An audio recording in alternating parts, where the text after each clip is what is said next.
ہماری آنکھوں میں جو خواب ہیں وہ سب وطن کے ہیں، یہاں جو گوہر نایاب ہیں وہ سب وطن کے ہیں، وطن کی آن پر قربان کرتے دل و جان بھی، ہمارے پاس جو اسباب ہیں وہ سب وطن کے ہیں۔ جناب صدر، معزز اساتذہ کرام اور میرے عزیز ساتھیوں، السلام علیکم۔ آج میں جس موضوع پر لب کشائی کرنے جا رہا ہوں وہ ہے آؤ ملک سنواریں۔ جناب صدر، میں جب تاریخ کا مطالعہ کرتا ہوں تو خود کو کئی برس پیچھے لے جا کر یہ دیکھتا ہوں۔ جناب صدر، میں دیکھتا ہوں کہ شہیدوں کے لہو سے لکھی گئی تحریر، قائد کی اتھک محنت کی تصویر، اقبال کے خواب کی تعبیر میرا پاکستان ہے۔ میرا پاکستان جب جبر کے شکنجوں کو توڑتے ہوئے اس دنیا کے نقشے پر روشنی بن کر ابھرا تو لوگ جل کر کہنے لگے چند ماہ یا سال سے زیادہ نہ ٹک پائے گا اور اس دنیا کے نقشے سے غائب ہو جائے گا۔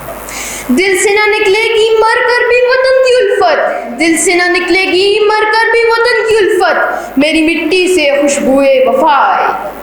مگر جناب صدر، تاریخ آج یہ منظر دیکھ رہی ہے کہ ہم اللہ کے فضل و کرم سے نہ صرف قائم و دائم ہیں بلکہ ہم نے اپنی جد و جہد سے یہ بات ثابت کر دی ہے کہ جب اپنا قافلہ عزم یقین سے نکلے گا، کہ جب اپنا قافلہ عزم یقین سے نکلے گا، جہاں سے جائیں گے رستہ وہیں سے نکلے گا۔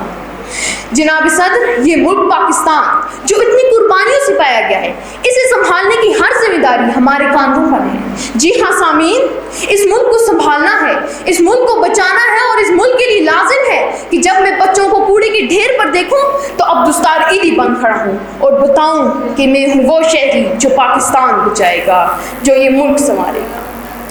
آپ باشعور ہیں جناب صدر، آپ بالکل باشعور ہیں، بلکہ یہاں بیٹھا ہر شخص باشعور ہے اور ہم سب بخوبی جانتے ہیں کہ یہ ملک، یہ وطن عزیز ہم نے سنبھالنا ہے۔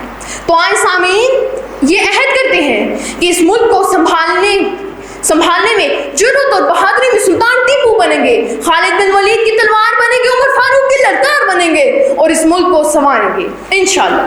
ہم شاعری میں شیرازی، ہم نغمہ گری میں فردوسی، ہم ساز بنے تو بلے شاہ، ہم سوز بنے تو وارث شاہ، ہم عقل بنے تو شاہ لطیف، اور پھر جب بان ملک کی حفاظت کی آتی ہے تو میجر عزیز بھٹی اور میجر طفیل بن کھڑے ہوں گے اور اس ملک کو سنواریں گے۔ اس دعا کے ساتھ مجھے اجازت دیجیے۔ خدا کرے میری عرض پاک پر اترے، خدا کرے میری عرض پاک پر اترے وہ فصل گل جسے اندیشہ زوال نہ ہو، یہاں جو پھول کھلے وہ کھلا رہے برسوں، یہاں جو پھول کھلے وہ کھلا رہے برسوں، یہاں خزاں کو بھی گزرنے کی مجال نہ ہو۔ شکریہ۔